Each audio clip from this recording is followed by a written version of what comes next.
Hello and welcome back to A Link to the Past.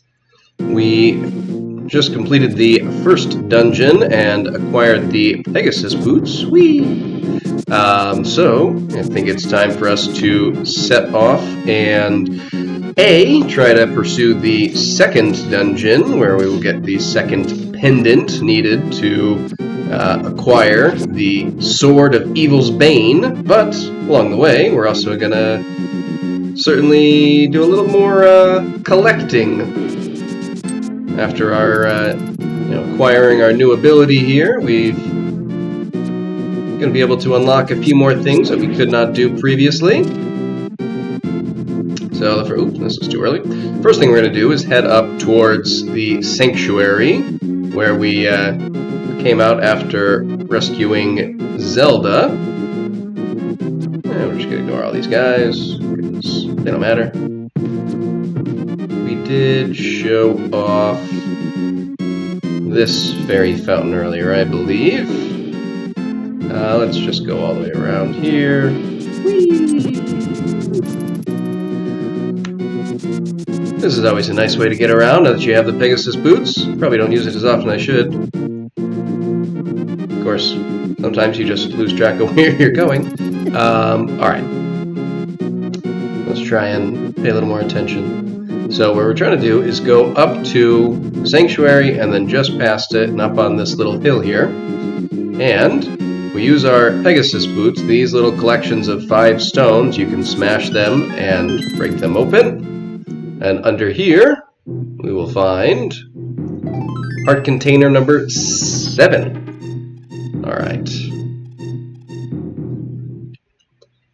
Now we're going to make a quick stop off in the village for, honestly, a pretty unimportant thing, but that's fun enough in its own way, I guess. Might as well show it off. What's our potion situation like? Okay. So, if you remember, I believe we showed, although maybe I didn't comment much on it, but there is this scared-looking, kind of scarecrow-y looking dude, and if we Pegasus boot after him, he will tell us, "Oh, I can't believe you caught me. With your speed, it must have been easy to kidnap Zelda." So he actually believes the official report that we kidnapped Zelda.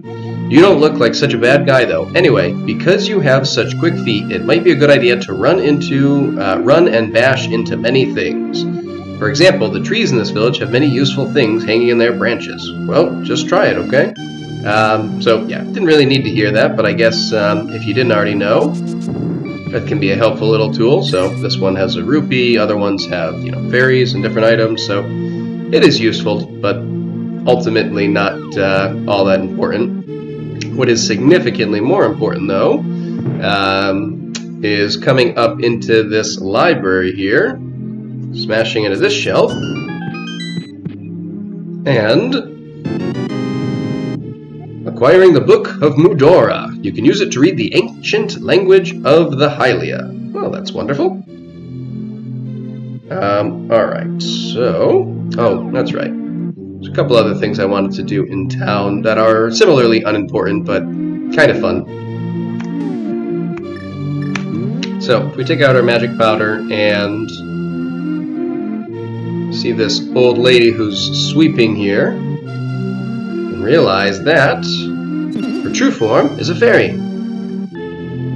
Which we don't need, so we'll just let it go. Well, I guess we could use a tiny bit of health. Still not gonna chase it down. I lied.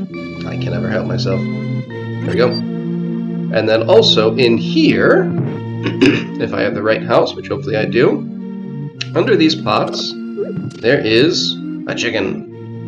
And if we hit this guy with the magic powder, it turns into a person. Cluck, cluck, what? You turned me into a human. I can even speak.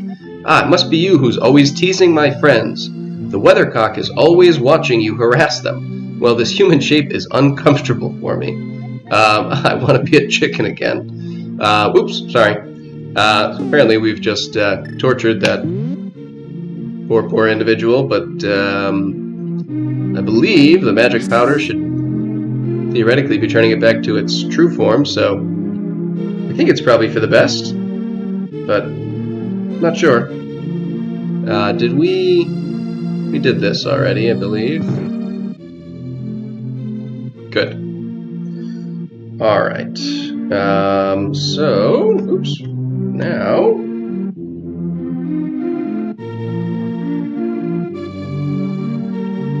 the next thing that we want to do is just go to behind Link's house. On our way out towards the desert.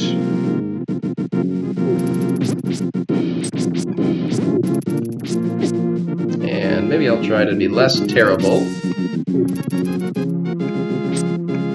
This should not be this hard. Hey, there we go. Alright.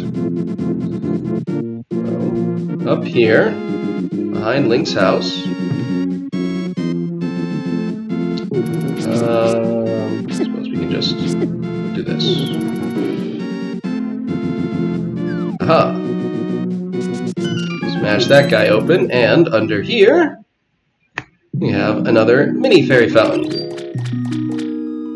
Which, that part was not me being terrible, that was me not caring if I got hit by those guys, because I knew we were going to heal up. But now that we have uncovered that additional fountain, we can carry on.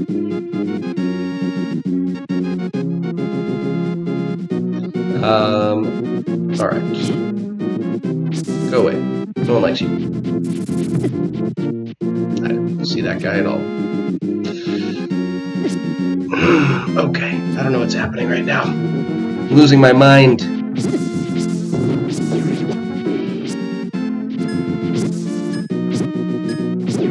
There, now you're dead. These guys are kind of goofy to deal with. You don't really have to kill them if you... Oh, that's right. Alright, let's just carry on. Well, you know what? This is such a waste, but we will do it, because I have said we'll always show off everything we can do as soon as we're able to. So, we are going to pop over... Nope, never mind. We need the glove for that. I'm wrong. I was going to go over to where the ice rod is, but remembering that's not a smash, that's a lift. At least I think it is. I guess I've been wrong before. So, we're going to go into the desert here. And should be able to just go straight up.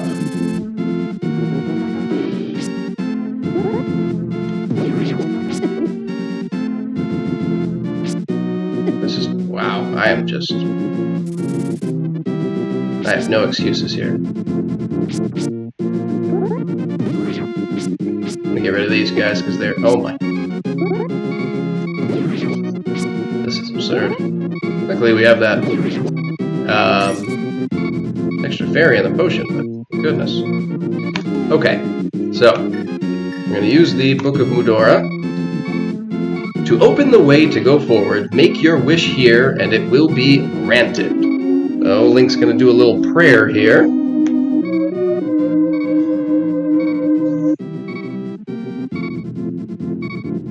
Eventually, these rocks will move.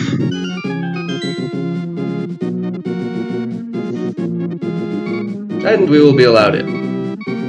And let's see how poorly this goes, because clearly my head's not really in the right spot just now. Let's get away from that dude. That's gonna kill me way too quickly. See if we can grab a... oh. I'm gonna be a little overly cautious and see if we can farm a heart quickly. Nope. Alright. Or not. That's okay. We're gonna be fine. I'm embarrassed, but we're gonna be fine. Alright. Let's dive a little more fully into Dungeon 2 here. So the first one we're going to go to is up here. Oh, look at that. A heart. Used 7 seconds ago. And I don't really need to deal with most of these things. Let's just use our bow and arrow to be a little easier with these dudes. Lift this pot here, hit that button, and select the dungeon map. Take a look at it. It's a pretty simple dungeon, basically just this first floor and a couple of small upper floors. We can light this. There's no reason to, just like, frankly, most of the torches in the game, which is always disappointing to me, but it does add a little bit of that mystery, so I think it's okay. Just show you what's under each pot. Now, probably the next place we want to go to is off to the right.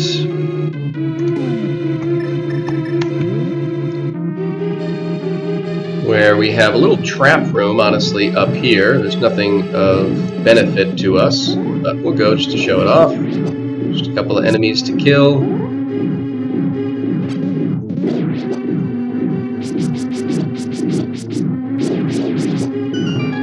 And similarly, down at the bottom, there's kind of a meaningless room.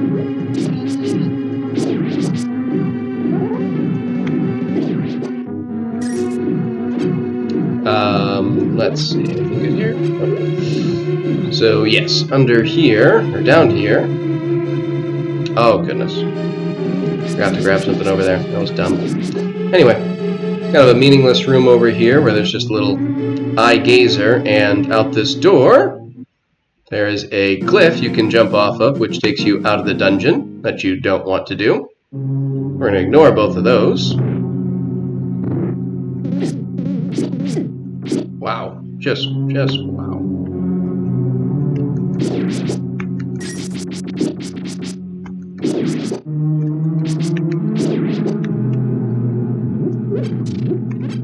Now, what's going on in my brain today? So yes, want to go through that locked door there, but forgot to grab the key over on the left because I am foolish. Sneak through here.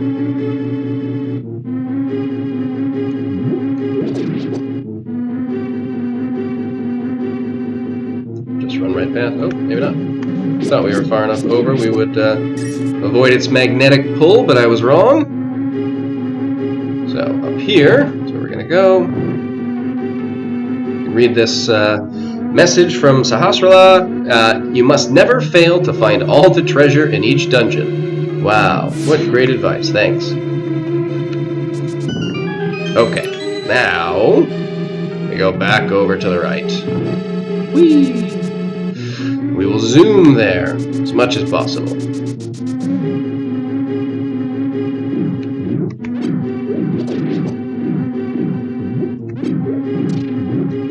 Nice thing about stepping outside on that little fake pathway in the room just below us there is that it does reset all the pots. So, in here, we do have this gazer beam, obviously. I don't think that's what those are actually called, but it's what I call them. And in here, we have the compass, which is unfortunately not very useful. And then in here, we have these annoying little bowling balls that actually aren't all that bad to dodge. And inside, we have the big key. It's the master key of the dungeon. I feel like kind of the instinct is maybe to try to use the Pegasus boots to sprint past them, and honestly, it just makes it more likely for you to get hit. It's pretty easy just to walk through. They're not moving all that quickly. You really only need to pay attention to one side of the bowling balls at a time because they always match with each other. Now that we have the big key, we can go into this door here. And this is the only one we actually need for right now. Hit that. And we will get the Power Glove. You can feel strength in both hands. You can pick up and carry stones now.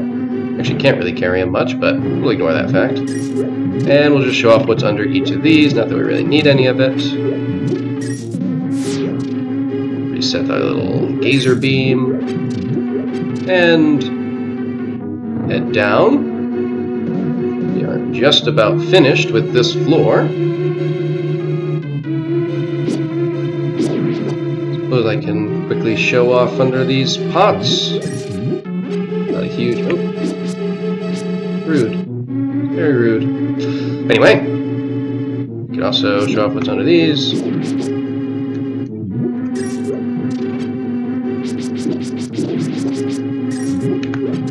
Nothing too crazy. And before we go anywhere, we can light these up.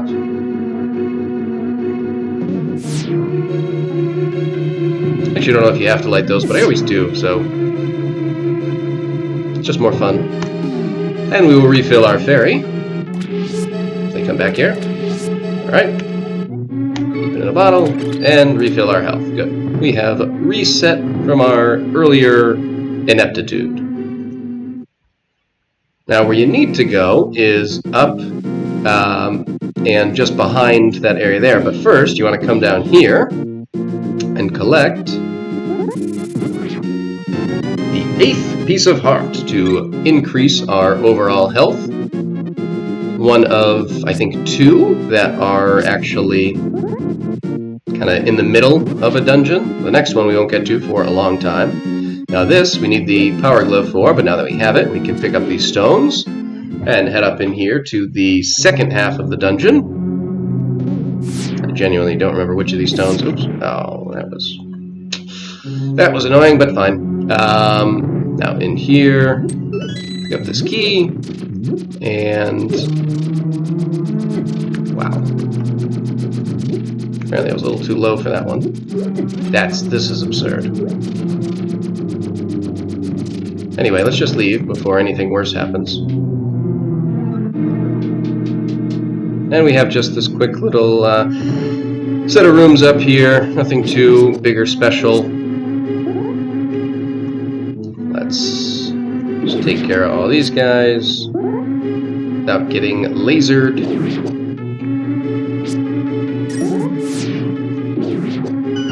Beautiful. Alright, moving on. Now this one is, it's a little bit interesting because we have these beams on either side, some of which are going to be out of your view, which makes it a little more difficult. But that's all we really need is that key, so we're just going to grab it and get out of here before anything worse happens.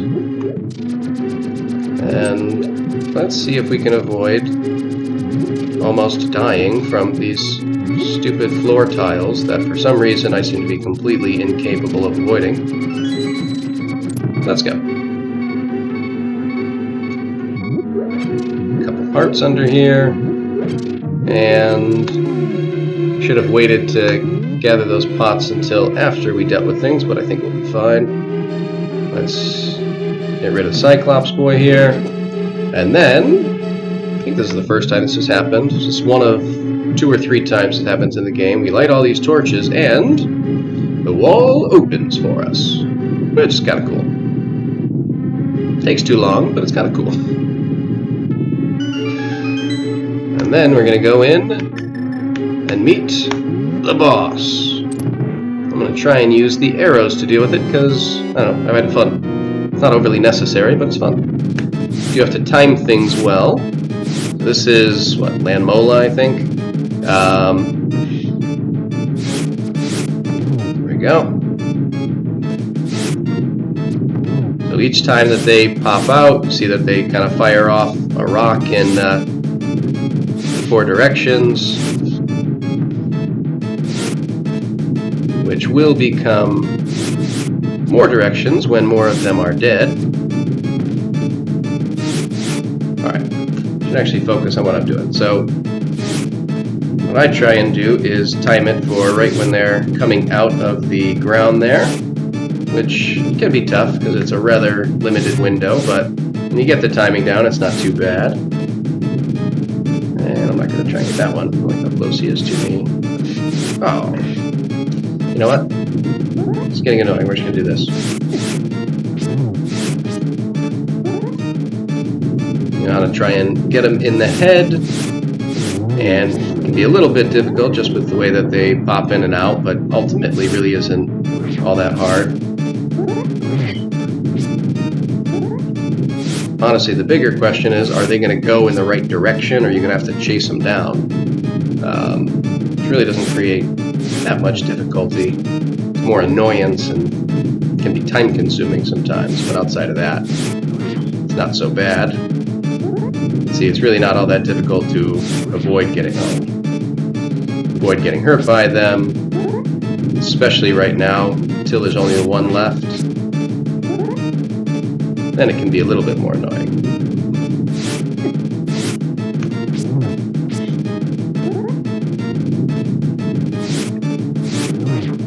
Ultimately, certainly not one of the harder bosses of the series.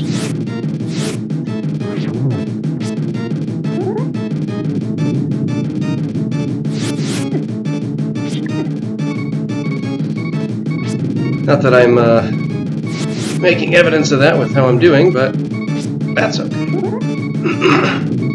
It's always the way. Always find it harder to... Oh, jeez. Always find it harder to focus when I'm actually recording. Or maybe that's just my excuse. The world may never know. You can't prove otherwise.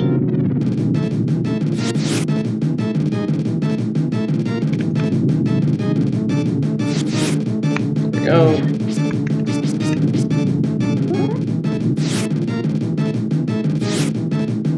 Yeah. Just want you to go somewhere I can reach.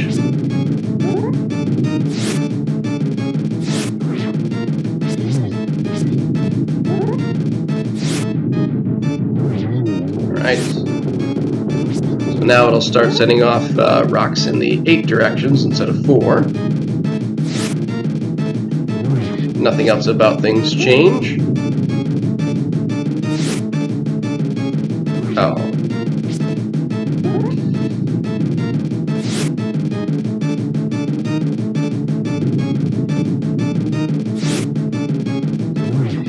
Okay. Hopefully not too many more. There we go.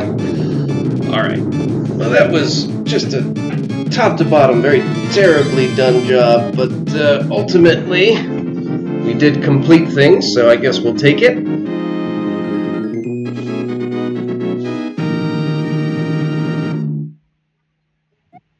You won the Pendant of Power. Your goal of finding 3 pendants is in sight. Go for the last one. Alright. I think we will end things here while I still have some degree of dignity left. And when we come back, we'll be headed off to the 3rd dungeon, but first we will have to see what cool things we can do throughout the world with our power glue. But till then, see ya.